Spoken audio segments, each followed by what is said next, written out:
All right, family. This is Quactis Sports Channel bringing you Quactis updates on the Champions League match that will be played tonight at the Signal Iduna in Germany. This is Champions League match between Dortmund and Barcelona. Of course, this is the second leg, so let us go through and then see with the lineups this weekend, the coach Niko Kovacic, he did something. He played 3-3-2-2 against against Bayern, and then they drew the game. And from what we are seeing from the training grounds, it looks like he will go with the same approach.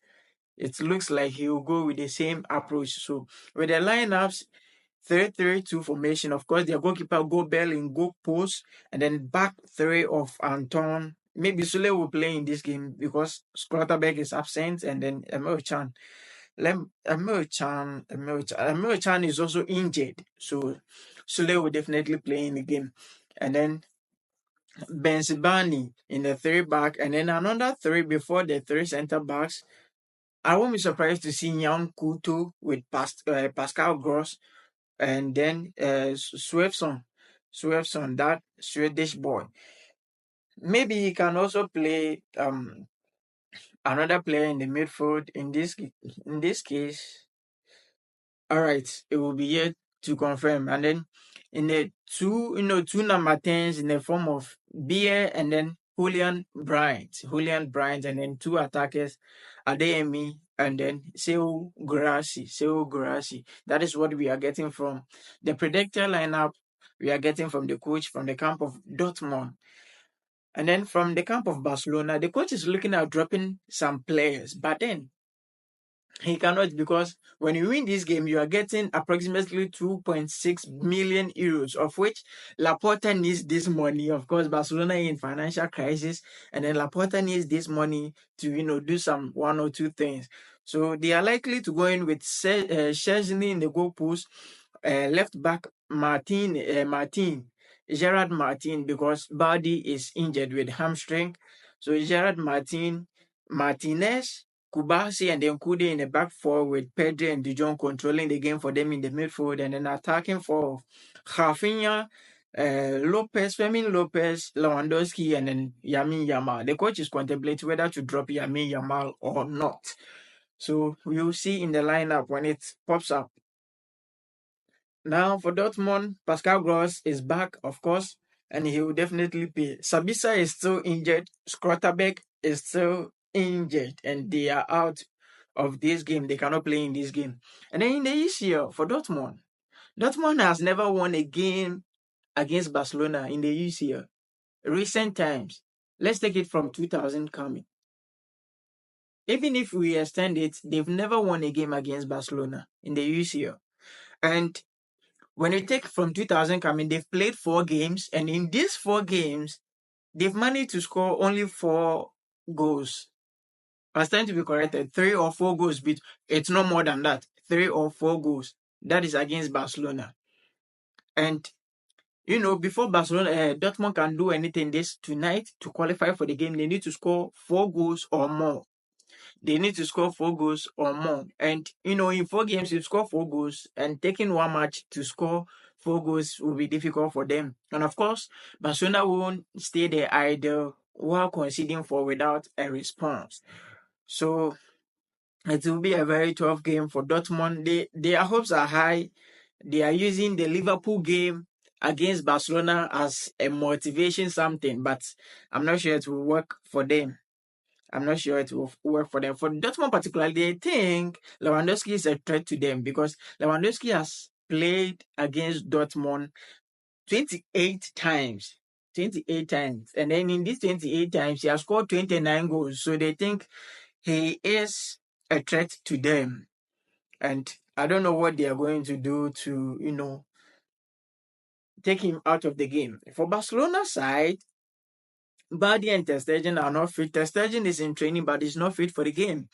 And then I told you Hansi Flick is, contemplating whether to drop Yami Yamal or not, but I'm not sure he will drop him because they need that 2.6 million approximate euros for something. And then there is a news sports news, and then in Spain, they are called the Sports. They are reporting that Arsenal is interested in Jules Koundé, and this is just by the way anyway.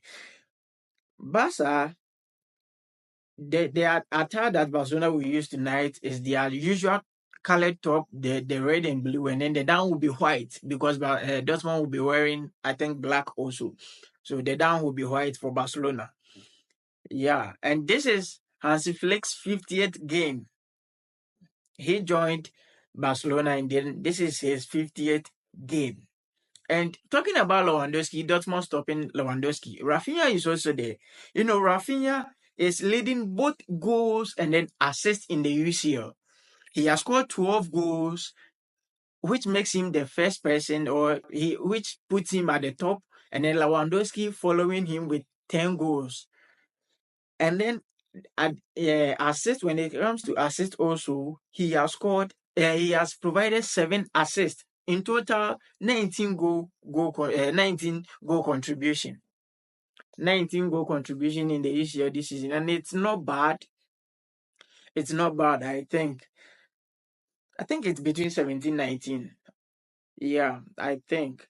And Barcelona won't sit there idle for Dortmund to do a historic comeback, of course. And then I think, me particularly, my prediction, Barcelona was given a odd of about 1.8. The investors know what I'm talking about. So Barcelona win or draw. Barcelona win or draw in this game. And anytime goal scorer, Rafinha. Anytime assist, player to provide assist, Rafinha also. So Aston Villa playing PSG at the Villa Park. At the Villa Park in Birmingham. All right, so this is the lineups we are getting for these two.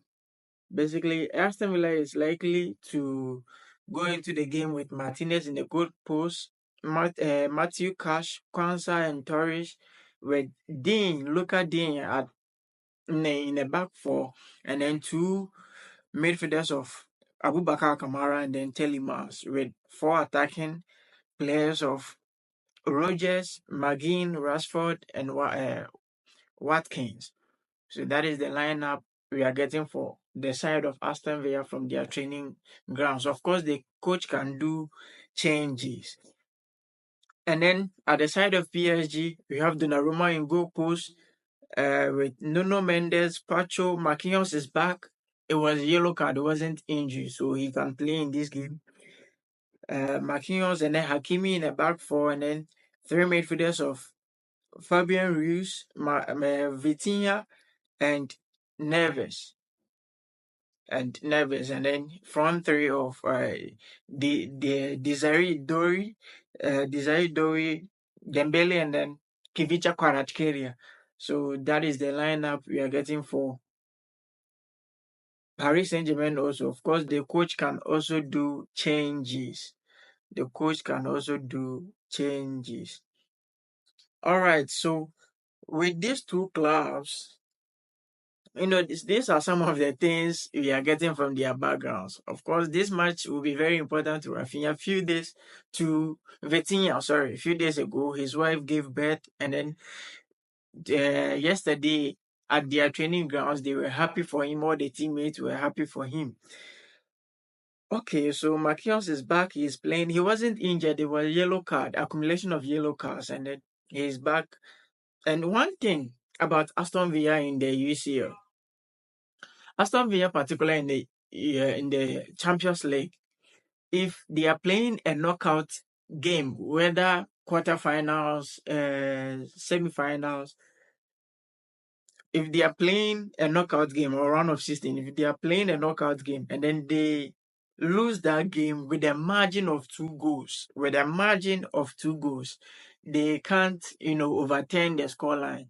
They've never done that in their history, and that is an advantage to Paris Saint-Germain.